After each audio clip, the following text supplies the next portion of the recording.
इस कार्यक्रम के पुण्यार्चक हैं लक्ष्मी जैन ज्योतिष, गोल्ड मेडलिस्ट, 100% काम की गारंटी, नौकरी, वैवाहिक गृह कलेश, व्यापारिक एवं पारिवारिक समस्या, जैन ज्योतिष द्वारा एकमात्र समाधान।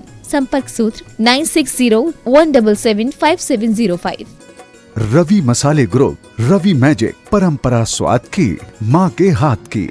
Distributors required. Contact 9822284936. Visit www.ravimasale.com. स्वर्गीय श्री डॉक्टर टी.सी. कोठारी जी, स्वर्गीय श्रीमती लाद देवी कोठारी जी की पुण्य स्मृति में श्रीमान सी.पी. कोठारी, श्रीमती मंजू कोठारी, श्रीमान डी.पी. कोठारी, श्रीमती मंजुला कोठारी, श्रीमती अनीता कोठारी, श्रीमान सुनील कोठारी, श्रीमती सीमा कोठारी एवं समस्त कोठारी परिवार एवं Om Kothari group of companies management परिवार के सभी सदस्यगण दिल्ली, मुंबई, जयपुर, कोटा, स्वर्गीय श्री फूलचंद जी सेठी एवं स्वर्गीय श्रीमती लाडा देवी सेठी जी की पुण्य स्मृति में दीमापुर, कोलकाता, मुंबई निवासी श्री पवन कुमार जी सेठी, श्रीमती पाना देवी सेठी, विनय सेठी, शर्मिला सेठी, विकास सेठी, रीमा सेठी, विवेक सेठी, संध्या सेठी, विशाल सेठी, अनीता सेठी, रोहिल सेठी, मेघना सेठी, बबीता पाटनी, कैलाश पाटनी, वंदना जैन, संजय जैन, जागृति पाटनी, अरिहंत पाटनी, साहिल, प्रियांक, पलक, जयादित्य, रिशेल, कविश, दयुतित एवं समस्त सेठी परिवार। एरेक्स इंडस्ट्रीज लिमिटेड, अहमदाबाद। वम मम हम सम तम पम वम वम मम मम हम सम सम तम तम पम पम झम झम झ्वीम झ्वीम श्रीम श्रीम द्राम द्राम द्रीम द्रीम द्रव द्रव नमोर्ते भगवते श्रीमते पवित्र तल जलिन जिने बेसियामी ती स्वाहा। जय बोलिए प्रथम पूजनेश्वर श्री आदिनाथ भगवान की जय जय। जय बोलो चिंतामणि पार्श्वनाथ भगवान की जय जय जय। जय बोलो संत शिरोमणि आचार्य श्री विद्यासागर जी मुनि महाराज की जय जय जय। जय बोलो गुणायतन प्रणेता श्री प्रमाण सागर जी मुनि महाराज की जय जय। जय बोलो समस्त आचार्य संघ की जय जय जय। आज के जो नित्य शांतिधारा पुण्यार्चक है उनके परिवारों के नामों की घोषणा करने जा रहा हूँ। नित्य शांतिधारा पुण्यार्चक के रूप में कोलकाता, दीमापुर, मुंबई, बेंगलुरु से श्री पवन कुमार शेट्टी, श्रीमती पाना देवी शेट्टी, विनय, शर्मिला, विकास, रीमा, विवेक, संध्या, विशाल, अनीता, रोहिल, मेघना, साहिल, प्रियांक, पलक, जयादित्य, रिशौल, कविश, धुदित एवं समस्त सेठी परिवार। सिंगापुर से शिरोमणि संरक्षक श्री विनोद जी, श्रीमती अर्चना जी, शिल्पा जी, अरिहंत, तेजस, चिराग, श्रीमती छाया, श्रीमती सरोज जैन सपरिवार। गन्नौर से शिरोमणि संरक्षक श्रीमती राजदुलारी जी, राजेंद्र जी, गीता जी, अनिल जी, ममता जी, प्रवीण, नमन, अलीशा, यशिका, निकिता, शुभम, युक्ति जैन सपरिवार। नागपुर से शिरोमणि संरक्षक सौजन्य मीना जी, श्री अनिल कुमार जी, श्रीमती सोनिया जी, आदेश जी, सिंगापुर, सौजन्य Swati ji, Piyush ji, master Yuvan, Riyan Jain, Vidyasagar roadways, BSR group सपरिवार। कन्नौज से शिरोमणि संरक्षक श्री महेश कुमार जी, श्री पीयूष जी, कल्पना जी जैन, श्री अमरेश जी, श्रीमती विजयलक्ष्मी जी, प्रत्युष जी, प्रियांश जी, ईशान जैन सपरिवार। देहरादून से शिरोमणि संरक्षक श्री विनोद जी, कमलेश जी, आशीष, मेघा जी, अतिन, पूजा जी, ऋचा जी, विवेक जी जैन, रामपुर वाला सपरिवार। जयपुर से शिरोमणि संरक्षक श्री नंदकिशोर जी, शांति देवी जी, प्रमोद, नीना, सुनील, निशा जी, अंकित, इति, आद्विक, आन्या, युवराज, अंशुका पहाड़िया सपरिवार। भोपाल से श्रीमती राजकुमार जी, धर्मपत्नी संतोष जी शराफ, पुत्र पुत्रवधु सपन जी, ममता जी, विकास जी, प्रतिभा जी, अनुभव जी, अंशुल जी शराफ, अतिशय, आशय, नैनी, नोनी, एशना, आइना शराफ, गुणायतन प्रचार मंत्री।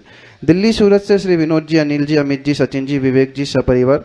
कोलकाता, मुंबई से शिरोमणि संरक्षक श्री प्रकाश चंद जी, सरला देवी पाटनी, पूजा, आदित्य पाटनी, पुत्री, दामाद, अंशिका, संजय पांड्या, समस्त अतिवीर फाउंडेशन सपरिवार।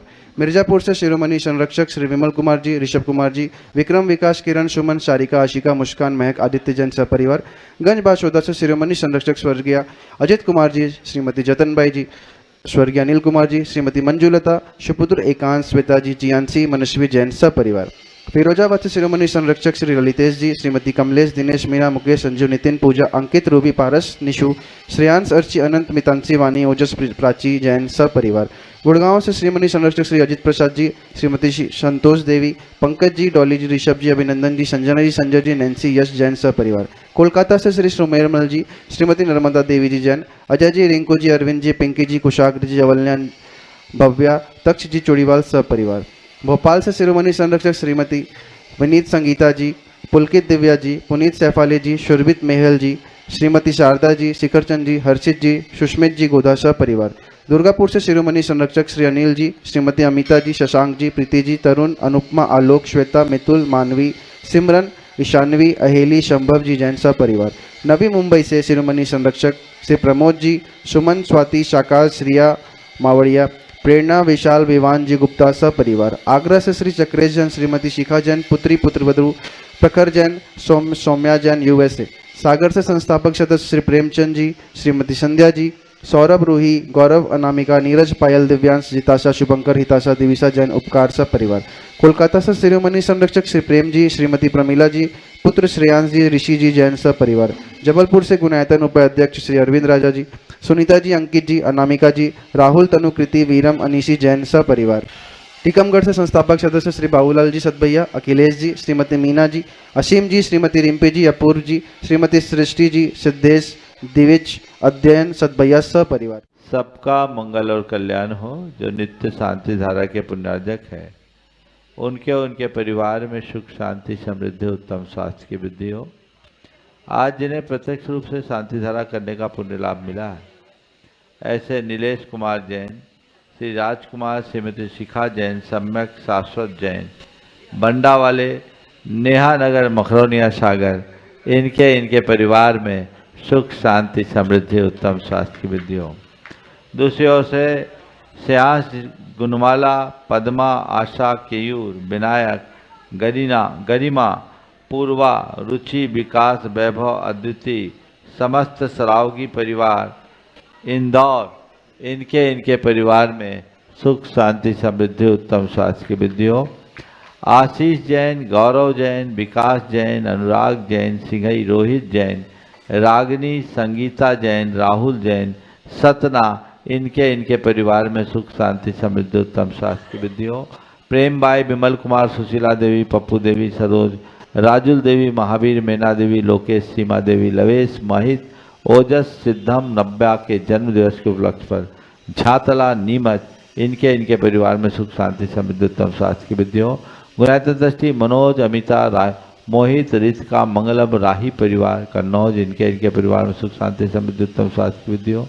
श्रीमती चांद देवी, गजेंद्र, रेखा, लोकेश, रौनक, हार्दिक, हितांश, सुशील, राजीव, अजय, झांझरी परिवार, किशनगढ़, गुणायतन दृष्टि, इनके परिवार में सुख, शांति, समृद्धि, उत्तम स्वास्थ्य की वृद्धि हो। जिनेन्द्र जैन, बिमला जैन, शैलेश जैन, प्रियंका, संयम, ओमी, ओशी जैन, जबलपुर, इनके परिवार में सुख, शांति, समृद्धि, उत्तम स्वास्थ्य की वृद्धि हो। आज जिन्होंने विशेष शांति धारा की भावना भाई है, जिनेन्द्र कुमार, बिमला, शैलेश, प्रियंका, सौरभ, नैन्सी, सैलू कलेक्शन, जबलपुर, इनके परिवार में सुख, शांति, समृद्धि, उत्तम स्वास्थ्य की वृद्धि हो। जबलपुर से श्रीमती इंदिरा सोधिया, नवीन, अक्षित, शिल्पा, सौरभ, भावेश, युवान, शिवान सोधिया परिवार। अहमदाबाद से दिलीप जैन के जन्मदिवस पर सरिता, सनी, प्रतिभा, निषेध, सिद्धि, दिया, अन्यशा, पांडा परिवार, गुणायतन दृष्टि, इनके परिवार में सुख, शांति, समृद्धि, उत्तम स्वास्थ्य की वृद्धि हो। जन्मदिवस के अवसर पर ही जबलपुर से श्रीमती सुनीता जैन, स्वर्गीय अभय कुमार जैन परिवार, इनके परिवार में सुख, शांति, समृद्धि, उत्तम स्वास्थ्य की वृद्धि हो। मिर्जापुर से आदित्य जैन अपने लक्ष्य को में सफल हो। पटना बुजुर्ग सागर से मनोज कुमार सुनंदा, संस्कृति शैली जैन, बड़ौदा परिवार, इनके परिवार में सुख, शांति, समृद्धि, उत्तम स्वास्थ्य की वृद्धि हो। आज जिनके स्वास्थ्य लाभ की विशेष मंगल भावना भाई गई, तेंदुखेड़ा से राहुल, प्रेरणा, पुत्र आगम जैन, वाराणसी से संस्थापक सदस्य श्रीमती विनीता अग्रवाल, डॉक्टर बीरचंद जी अग्रवाल, बंडा श्रीमती सुगंधी बाई जैन ठेकेदार परिवार, इंदौर श्रीमती संगीता जैन सुराना, कानपुर श्रेयांश कुमार जैन, गुवाहाटी कोलकाता से देवस जैन, गुवाहाटी से श्रीमती रूपा राणा, इन्हें शीघ्र स्वास्थ्य की उपलब्धि हो। इनके परिवार में सुख, शांति, समृद्धि, उत्तम स्वास्थ्य की वृद्धि हो। प्रदीप, बबीता, अभिदीप, आरती, हिति, समस्त परिवार, नेहा नगर, मखरौनिया, इनके परिवार में सुख, शांति, समृद्धि, उत्तम स्वास्थ्य की वृद्धि हो। अपनी प्रत्यक्ष शांति धारा में सहभागिता प्रदान करने वाली ब्रह्मचारिणी बहन सुनीता, प्रेमचंद, पदमचंद, पारस जैन, बासावाला परिवार, कैलाश चंद, मोहित, निर्मला देवी, मोहित, प्रियंका, मंत्र जैन, राकेश, एकता, ऋषभ, श्वेता, मयंक जैन, कानपुर, कोलकाता, नागपुर कत्थावाला परिवार, इनके परिवार में सुख, शांति, समृद्धि, उत्तम स्वास्थ्य की वृद्धि हो। जहाँ जितने लोग प्रत्यक्ष रूप से उपस्थित हैं और जो परोक्ष रूप से शांति धारा का अनुमोदन कर रहे हैं, उनके परिवार में सुख, शांति, समृद्धि, उत्तम स्वास्थ्य की वृद्धि हो। सबका मंगल हो। सबका कल्याण हो, सभी सुखी रहे, सभी स्वस्थ रहे। इस पुनीत भाव से हम शांति धारा का ओम ह्रीम नमो अरिहंतानम, नमो सिद्धानम, नमो आयरियानम, नमो वज्रायनम, नमो लोए सब साहुनम, चत्तारि मंगलम भनंता मंगलम, सिद्धा मंगलम, साहु मंगलम, केली बनत्तो धम्मो मंगलम, चत्तारि लोकत्मा, अनंता लोकत्मा, सिद्धा लोकत्मा, साहु लोकत्मा, केली बनत्तो धम्मो लोकत्मो, चत्तारि शनपवजामि, शनपवजामि, सिद्धे शनपवजामि, साहु शनपवजामि, केली बनत्तम धम्मम शनपवजामि। ओम ह्रीम अनादि मूल मंत्रेभ्यो नमः। सर शांतिम तुष्टिम पुष्टिम च कुरु कुरु। ओम नमोरते भगवते वृक्षिनाशे दोषकल्मषाय दिव्यतेजो मूर्ते नमः। श्री शांतिनाथाय शांतिकराय सर्वविघ्न प्रणाशाय सर्वरोगा मृत्यु विनाशाय सर्वप्रकृतिदोपद्रव विनाशाय सर्वक्षाम डामर विनाशाय। ओम ह्राम ह्रीम ह्रूम ह्रौम रस्याउषा सर शांतिम तुष्टिम पुष्टिम च कुरु कुरु। संपोजका नाम प्रतिपालका नाम यतेन्द्र सामान्य तपोधना देशस्य राष्ट्रस्य पुरस्य राज्ञः करोतु शांतिम्।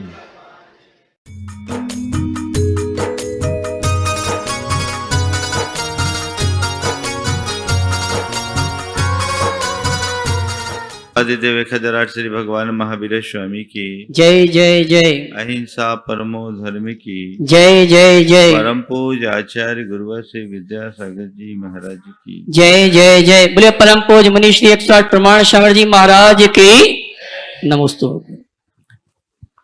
धर्म के मार्ग पर जो चलता है वही मुक्ति का अधिकारी है और धर्म का पथ रत्नत्रयात्मक है, दर्शन ज्ञान चरित्र मूलक है।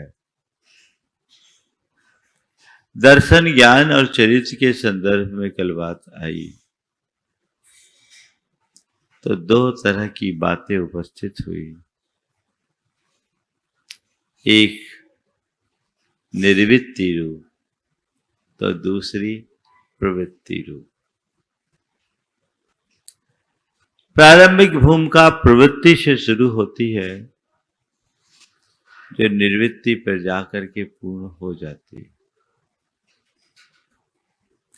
अध्यात्म की जब भी बात की जाती है तो बड़े उच्च आदर्श की बात होती है, लेकिन एक बात हमें सदैव स्मरण में रखना चाहिए कि उच्च आदर्श का अध्यात्म बिना आचरण के फलित नहीं होता।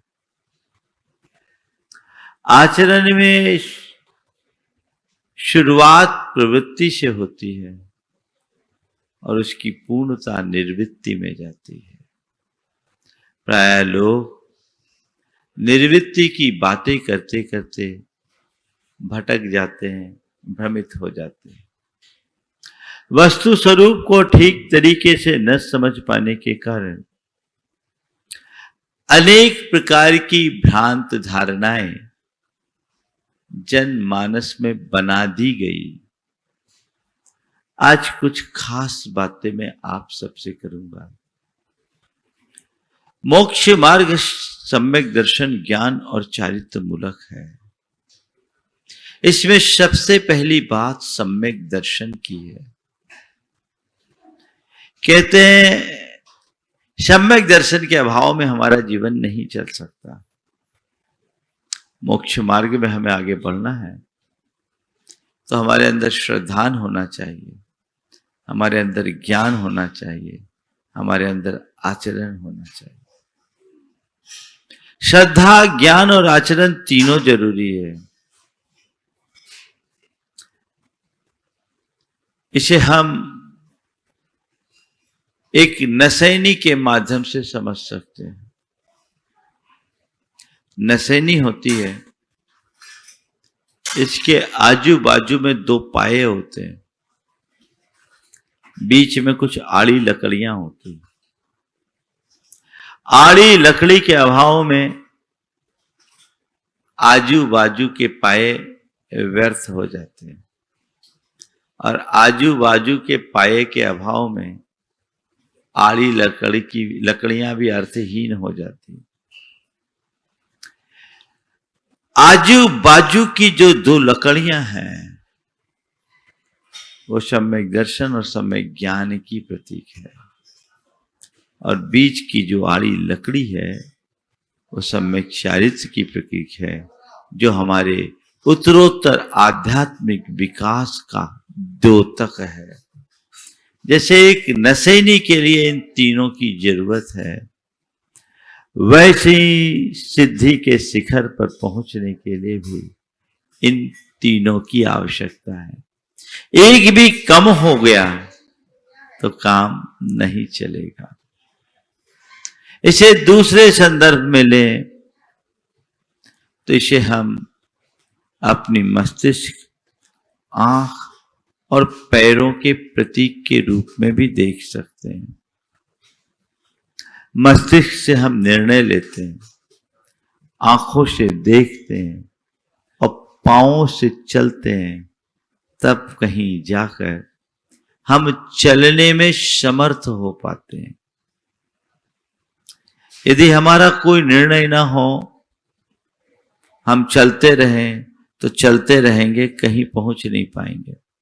निर्णय ले लिया पर आंखों में दिखता ना हो तो हम गड्ढे में गिरेंगे।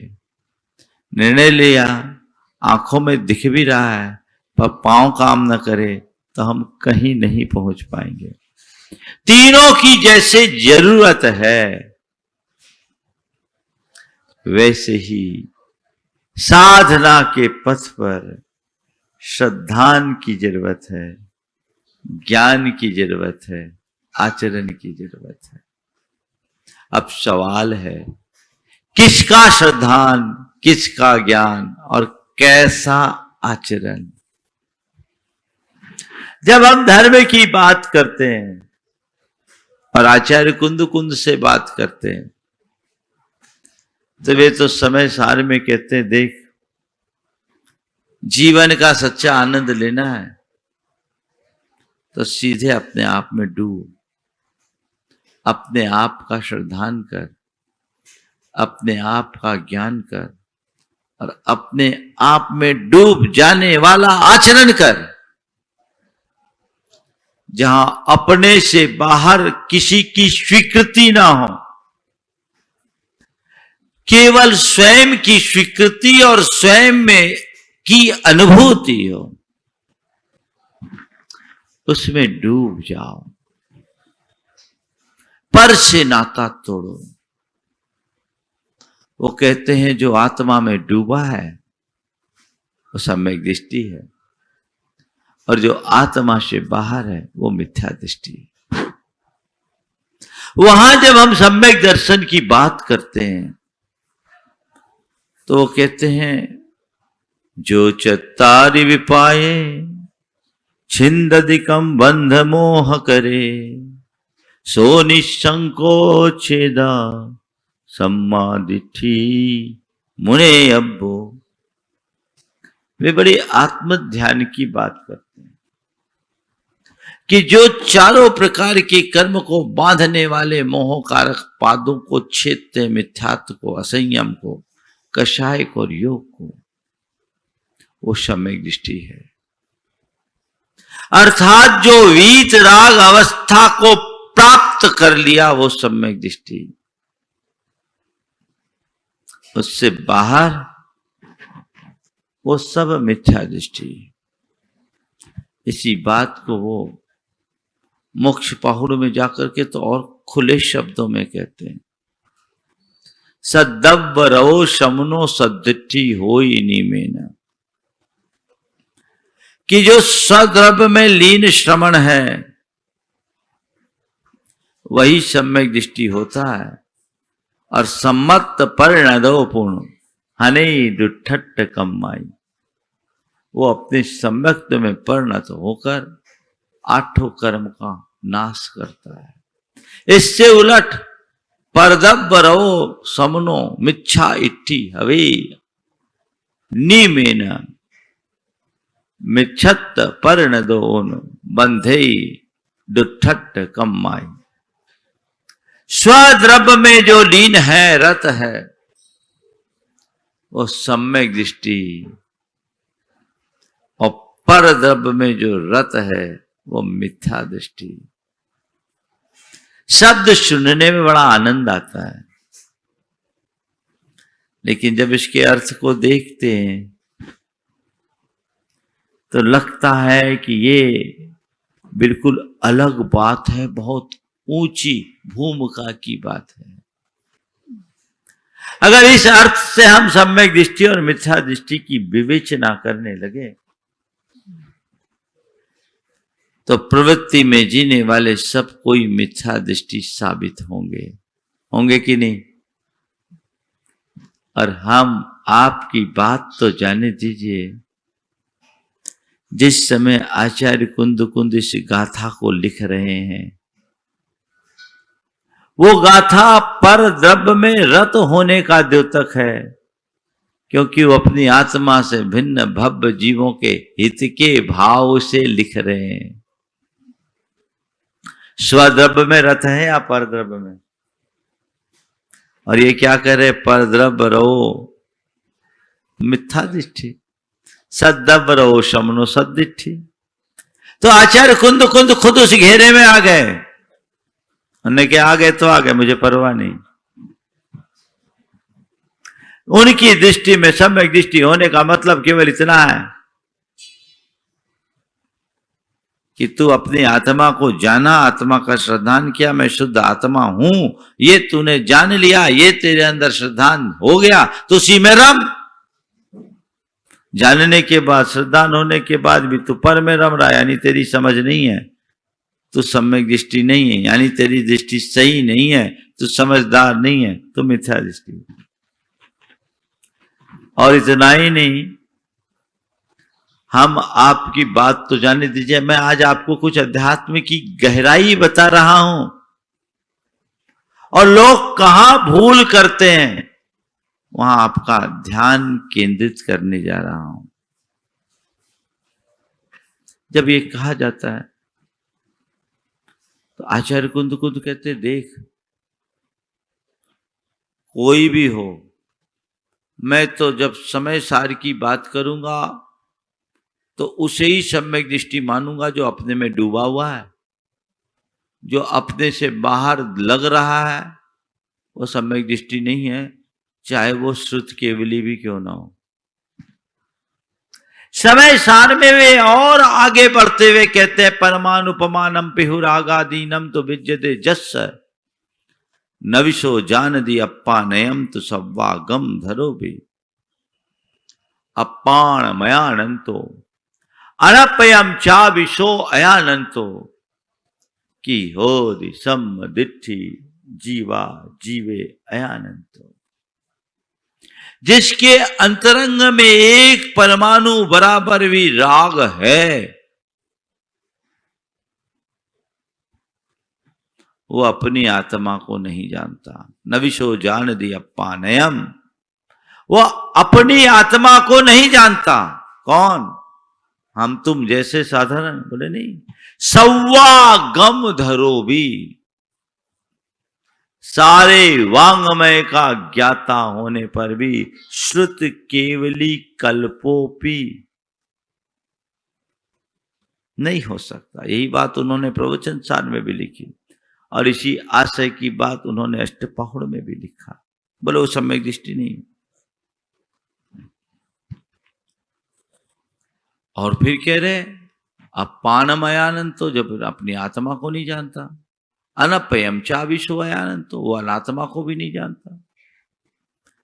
और जो आत्मा को नहीं जानता, अनात्मा को नहीं जानता, की हो दि सम्यक दृष्टि, उसे सम्यक दृष्टि कैसे कह सकते हैं? क्योंकि जीवा जीवे अयानंद, तो न वो जीव को जान रहा है न अजीव को जान रहा है। आप समझ पा रहे बात को? वो बहुत हाइट पर जाके बोल रहे हैं। श्रुत केवली के सम्यक दर्शन को भी चैलेंज दे रहे हैं। उस श्रुत केवली को जिसके शरण में जाने वाले को क्षायिक सम्यक दर्शन हो जाए, उस श्रुत केवली को जिसका आगम के विधानानुसार इस संसार में कभी सम्यक तो नष्ट नहीं होता, और जो कभी असंयम, इस भाव में असंयम को प्राप्त नहीं करते। धौला में ऐसा आया, जिन्हें 14 पूर्व का ज्ञान हो जाता है वो उस भाव में असंयम को प्राप्त नहीं होते, यानी 6वें गुणस्थान से नीचे नहीं आते। और पूरे संसार काल में उनका सम्यक दर्शन नहीं छूटता। उनके सम्यक को चैलेंज दे रहे हैं आचार्य कुंद। वो कह रहे ठीक होंगे वो सम्यक दृष्टि, आगम में लिखा होगा, लिखे रहने दो, मैंने भी लिखा है। वो खुद कहते हैं, आगे बताऊंगा। एक तरफ कह रहे एक परमाणु बराबर राग का नाम भी हो तो सम्यक दर्शन नहीं है, और आगे वो अष्टपाउल में कहते हैं अरहंते सुभक्ति सम्मतम,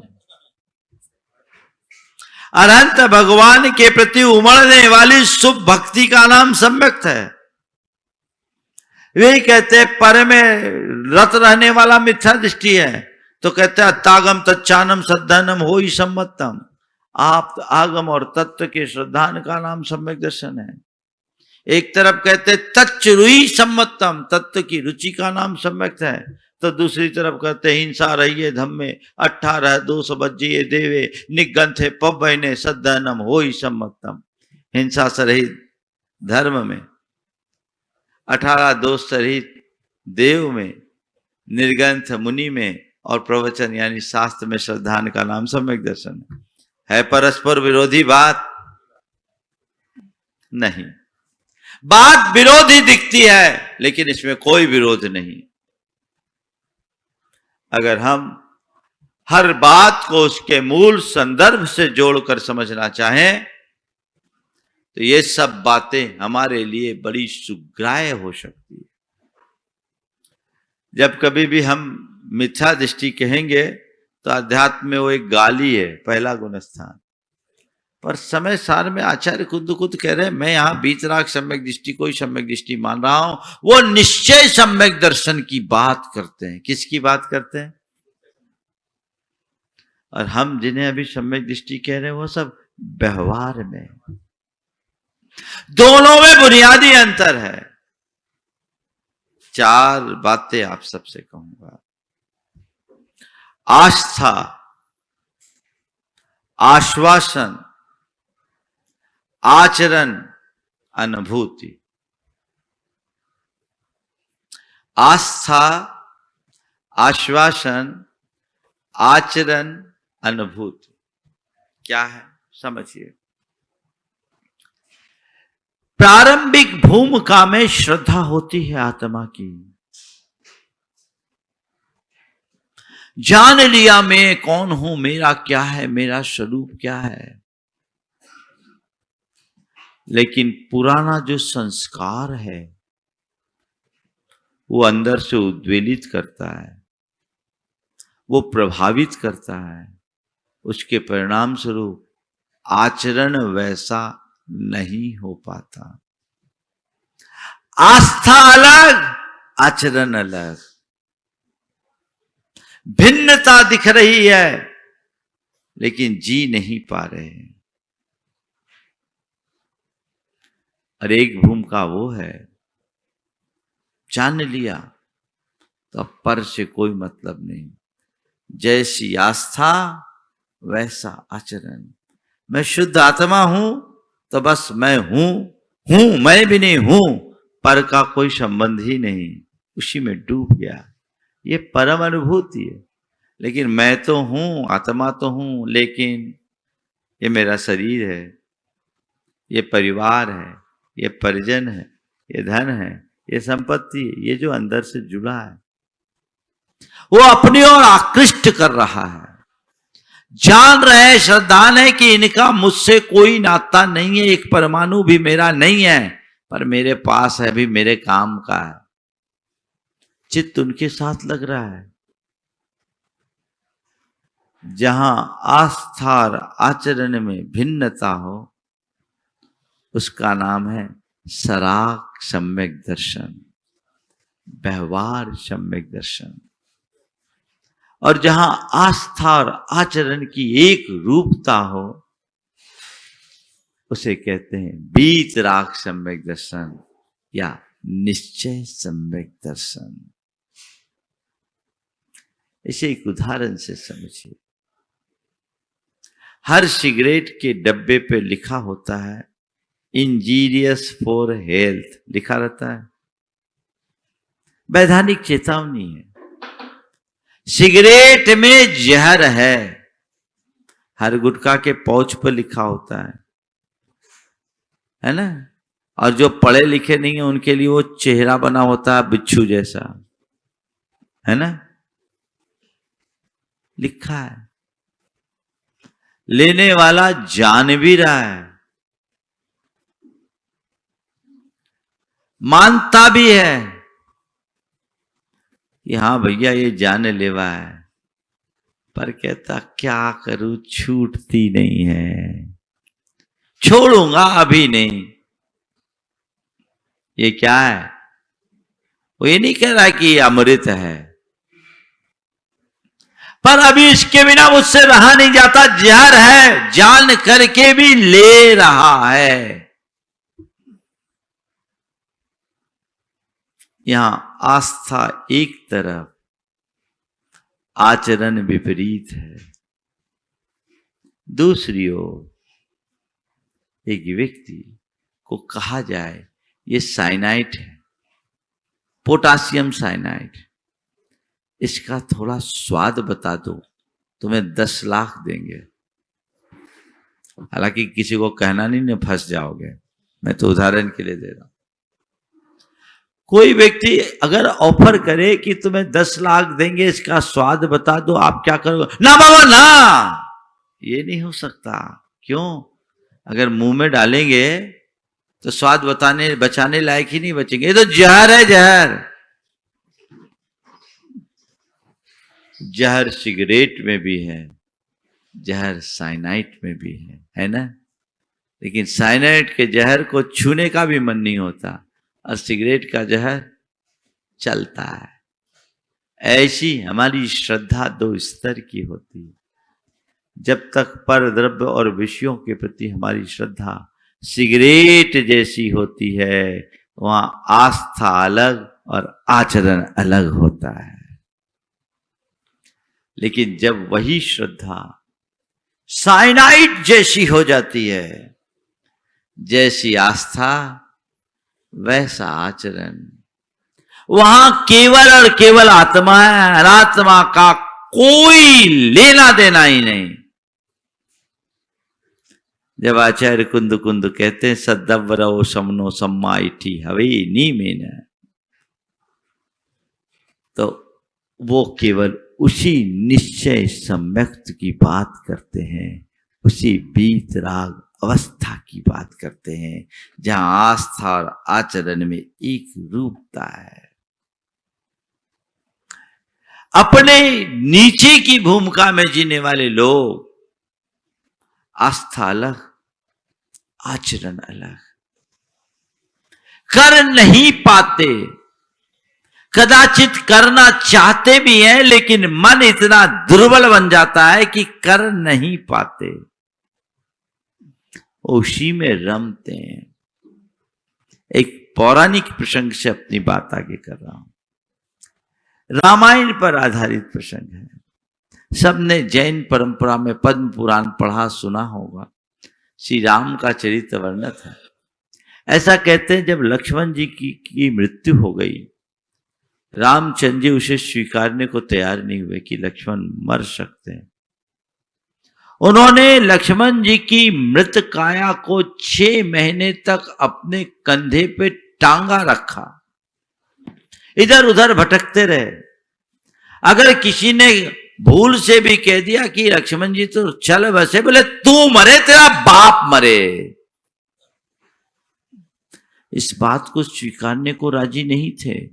तरकीब लगाई गई कि किसी भी तरह से स्वीकार ले और लक्ष्मण जी का अंतिम संस्कार कर दे, लेकिन वो है कि इसे स्वीकारने के लिए कहीं से राजी ही नहीं। महापुरुषों का शरीर विशेष होता है, 6 महीने तक उसमें विकृति नहीं आती, उनमें विकृति नहीं आई, वो स्वीकारने को राजी नहीं। ऐसा जो वर्णन लिखा उसको देख करके अगर कहें तो ऐसा लगेगा, अगर शास्त्रों में ऐसा नहीं लिखा होता कि श्री राम जी क्षायिक सम्यक दृष्टि थे, तो आज के तथाकथित विशुद्ध सम्यक दृष्टि उन्हें विक्षिप्त घोषित कर देते। लेकिन राग था, भाई के प्रति राग था। वो आज भी उनसे आत्मा के स्वरूप पूछते तो वो यही बताते, संसार के संयोग वियोग का ऐसा चित्रण करते कि सामने वाले में वैराग आ जाए। सब मरेगा, उससे लक्ष्मण भी मरेगा, लेकिन अभी नहीं मर सकता। ये कौन कहलवा रहा है? अंदर का राग। ये श्रद्धान है, मरना सबको एक दिन अपनी अपनी बार, लेकिन ठीक है बाहर आएगी, अभी नहीं है। ये क्या है? राग। अब एक दूसरा एपिसोड देखिए, जब वही रामचंद्र जी मुनि बनकर के तप कर रहे हैं, आत्म ध्यान में निमग्न है, स्वर्ग में सीता का जीव जो प्रतीन्द्र बना है महान तप के बल पर, वो 16वें स्वर्ग में वो सोचता है रामचंद्र जी और मेरा इतने भवों का साथ रहा, ये जिस तरह से ध्यान में मगन है मोक्ष चले जाएंगे, गड़बड़ हो जाएगा, अगले भाव में मुझे भी मोक्ष जाना है, क्यों ना खलल डालूं कि अगले भाव में हम दोनों एक साथ मोक्ष जाएं। क्या है राग? राग जो न कराए सो थोड़ा है, राग जो न कराए सो थोड़ा है। आ गया नीचे और भयानक उपसर्ग किया, उपद्रव करना शुरू कर दिया। उसका उद्देश्य रामचंद्र जी को सताने का तो नहीं था, पर उन्हें दिगाने का था, कैसे डिग जाए ताकि ये अटक जाए और अगले भाव हम दोनों साथ साथ मोक्ष जाए। कैसा विचित्र संयोग! एक सम्यक दृष्टि उपसर्ग कर रहा है और एक सम्यक दृष्टि उपसर्ग सह रहा है। उपसर्ग करने वाला भी सम्यक दृष्टि, उपसर्ग सहने वाला भी सम्यक दृष्टि। सम्यक दृष्टि पर उपसर्ग कर रहा है। बात हजम में होने लायक नहीं है, लेकिन है। क्या अंतर? ऐसा क्यों कर हुआ? क्यों कर हुआ? जानते हैं क्यों हुआ? रामचंद्र जी को कोई फर्क नहीं पड़ा, वो तो और जितना उपसर्ग हुआ उतने डूब गए और उन्हें केवल ज्ञान हो गया। उपकारी हुआ परोक्ष रूप से। प्रभावित क्यों नहीं हुए? क्योंकि रामचंद्र जी अब बीत राग सम्यक्त की पूर्ण भूमिका में आ गए थे। अब पर मेरे सामने है ही नहीं। एगो हम सास दो आदा, नान दंसन लखनो, शेषा में बाहिरा भावा, सब्वे संजोग लखनो। एकमात्र शाश्वत आत्मा हूं, ज्ञान दर्शन लक्षण स्वभाव वाला। मुझसे पृथक जितने भी बाहरी पदार्थ है वो संयोग है, मेरे नहीं है। मिक्को खल शुद्धो दंसन नान मय्यो सदा रूबी, नव्याथी मज्ज किंचवी अन्नम परमाणु मित्तम्पी। मैं एकमात्र शुद्ध आत्मा हूं, दर्शन ज्ञान स्वरूप हूं, अरूपी हूं। मुझसे भिन्न एक परमाणु भी मेरा नहीं है। ये श्रद्धांत तो आपको भी है ना? इतना तो पता है महाराज, पता ही है भीतर क्या है वो भी मुझे पता है। आस्था अलग है, आचरण अलग है। वो बीच राग भूमिका में आ गए, आनंदानुभूति हो गई। तो क्या होता है? प्रारंभिक भूमिका में जब तक ध्यान की गहराई में नहीं उतरा जाए, तब तक पर को पर जानने के बाद भी तत्परता बनी रहती है, और उत्तर भूमिका में पर का कोई नाता ही नहीं होता। लक्ष्य वही है, साध्य वही है, पर पहुंचने के लिए रास्ता तो क्रम से बढ़ेगा। पहले फूल खिलेगा तब फल उगेगा, बिना फूल के फल नहीं। फूल तोड़ दो फल मिलेगा, हमें फूल नहीं चाहिए फल चाहिए, तोड़ के फेंको फूल, फिर बता देना फल मिल जाए तो। फूल भी जाएगा फल भी जाएगा, फूल ही विकसित होकर फल में रूपांतरित होगा। ये बात सच है कि हर फूल फल नहीं बनता, लेकिन फूल के बिना फल नहीं उगता। व्यवहार से ही निश्चय को पाया जा सकता है। अब दोनों में अंतर है, एक में अनुभूति है, एक में आश्वासन है। सराग भूमिका में आत्मा की अनुभूति नहीं है। कई लोग हैं जो आज चौथे गुण स्थान में ही आत्मानुभूति खोजते हैं। सम्यक दृष्टि तो एक गृहस्थ भी है, और सम्यक दृष्टि एक बीच रास्ता में डूबे हुए मुनिराज भी हैं। सीता का जीव भी सम्यक दृष्टि था, श्री राम मुनि अवस्था में भी सम्यक दृष्टि थी। दोनों बराबर हो जाएंगे क्या? दोनों के अनुभव में बड़ा अंतर। क्या अंतर? एक दूसरी क्लास के बच्चे को दिया जाए समय सार, और एक पोस्ट ग्रेजुएट करने वाले व्यक्ति के हाथ में समय सार हो, दोनों समय सार पढ़ सकते हैं, पर दोनों का अर्थबोध एक सा होगा क्या? छोटा बच्चा बोलेगा स म य, समय आ की मात्रा सा र, स म य सा र, ये पढ़ेगा ना, उसके भेजा में कुछ घुसेगा। लेकिन जो पोस्ट ग्रेजुएट है वो समय सार को पढ़ेगा तो न केवल शब्द पढ़ेगा, अपितु उसका भाव भी गढ़ेगा। आज सबसे बड़ी विडंबना ये है कि पहली दूसरी का बच्चा समय सार पढ़कर जो पोस्ट ग्रेजुएट कर गए हैं उनके समकक्ष अपने आप को बता रहा है, बोले पापा देखो मैं भी समय सार पढ़ लेता हूं।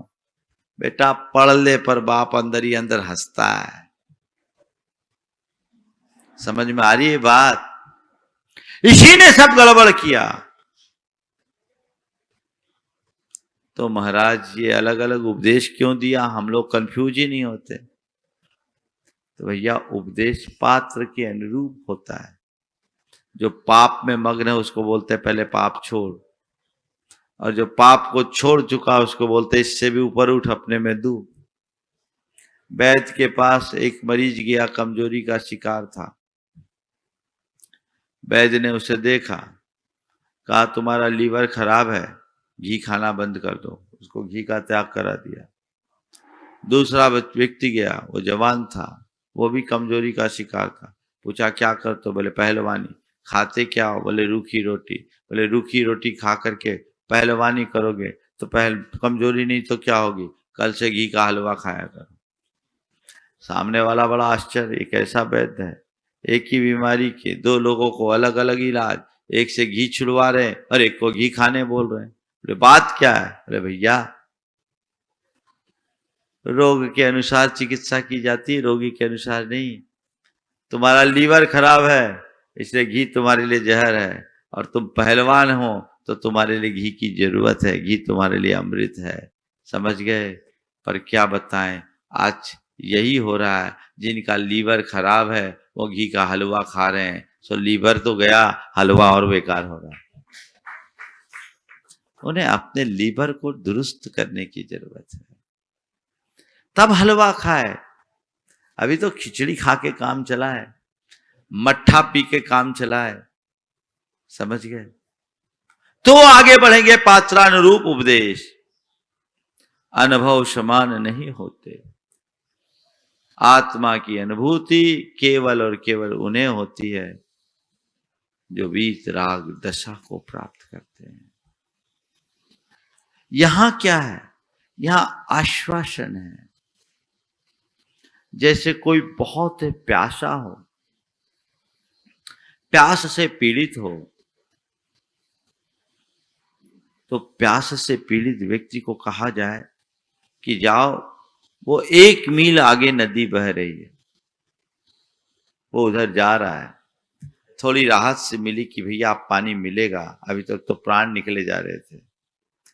नदी के निकट पहुंचा है, ठंडी ठंडी हवा आ रही है, कुछ आनंद की अनुभूति होगी, तसल्ली से आएगी, भैया आप प्यास मिट जाएगी, पक्का है, अब मेरे जान बच जाएगी, चलो बहुत बहुत उपकार किया उनने, मुझे पानी बता दिया। अब नदी के निकट पहुंच गए, पानी के पास भी पहुंच गए, तसल्ली, कितना स्वच्छ साफ पानी है, ये मेरे लिए प्यास ही नहीं मुझे जीवन दान देगा। पर ये बताओ, अभी प्यास बुझी है क्या? वो वहीं खड़ा रहे, पानी देखता रहे तो बुझ जाएगा? उसकी प्यास कब बुझेगी? जब वो नदी के जल को अपने अंजलि में लेकर उसका पान करेगा, गले से नीचे उतारेगा, तब उसे तृप्ति की अनुभूति होगी ना। तो जब तक आस्था और आचरण में अंतर है, तब तक कोरा और कोरा आश्वासन है। जब आस्था और आचरण में एक रूपता है, तभी अनुभूति है, वही वीतराग दशा है, वही निश्चय है, वही शुद्धोपयोग है। समझ में आ रही बात आप लोग? तो अलग अलग भूमिका की बात है। समय सार में आचार्य कुंद ने उसे ही केंद्रित किया है, पर वो ये नहीं कहते कि केवल सम्यक दृष्टि यही है, बोले यहां तो यही है। और इस सम्यक दृष्टि को तुम आम सम्यक दृष्टियों में मत खोजना, क्योंकि मैंने यहां केवल वीतराग सम्यक दृष्टि की बात कही है, और वो वीतराग सम्यक दृष्टि वही होता है जिसके पास वीतराग चारित्र है। पर हां, घबराना नहीं, घबराना नहीं। अगर तू व्यवहार के सम्यक को भी प्राप्त कर लेगा, तो कल तू इस भूमिका में आ सकता है। और उसकी बात उन्होंने अन्यत्र कही, वही समय सार में कहते, जीवादि सद्धनम तेसाम अधिगमो नानम रायादि परिहरणम चरणम एसो दुमोकपो। वो आत्मा से भिन्न है, जीवादि के श्रद्धान को सम्यक कह रहे हैं। वे ही कह रहे हैं अरहंत सुभक्ति सम्मतम, अरहंत भगवान में शुभ भक्ति का नाम सम्यक है। वे ही कह रहे हैं हिंसा रहिए धम में 18 दोष बज्जिए जीवे, निगंथे पवने सद्दानम हो ही सम्मतम। हिंसा से रही देव में 18 दोष से रही धर्म में, हिंसा से रही धर्म में 18 दोष से रही देव में, निर्गंथ मुनि में और प्रवचन में श्रद्धान का नाम सम्यक है। वे ही कह रहे अत्तागम तच्चानम सद्धनम हो ही सम्मतम, और बव गए अशेष देशो शुद्धप्पा होई अत्ता, परमप्पा होई अत्ता। तो ये आचार्य कुंद की उक्तियां हैं, वो अलग अलग भूमिका को ध्यान में रखते हुए है। इसलिए मैं आप सबसे कहूंगा, समय सार पढ़ो, पर उसे समझते हुए उसके अर्थ में चूक मत जाना, क्योंकि आचार्य कुंद का इसका आभास था कि अध्यात्म का तत्व हर किसी को हजम नहीं होगा, लोग इसका गलत दुरुपयोग भी कर सकते हैं।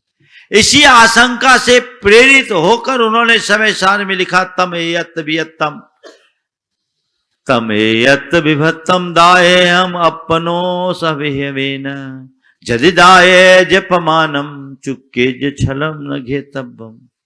मैं उस एकत्र विभक्त आत्मा की बात तुम्हें दर्शा रहा हूं, तुम्हें बता रहा हूं, लेकिन यदि उस प्रतिपादन में मुझसे कोई चूक हो जाए तो तुम छल ग्रहण मत करना। उन्हें पता था 20वीं शताब्दी में कोई छलिया उतार लेगा,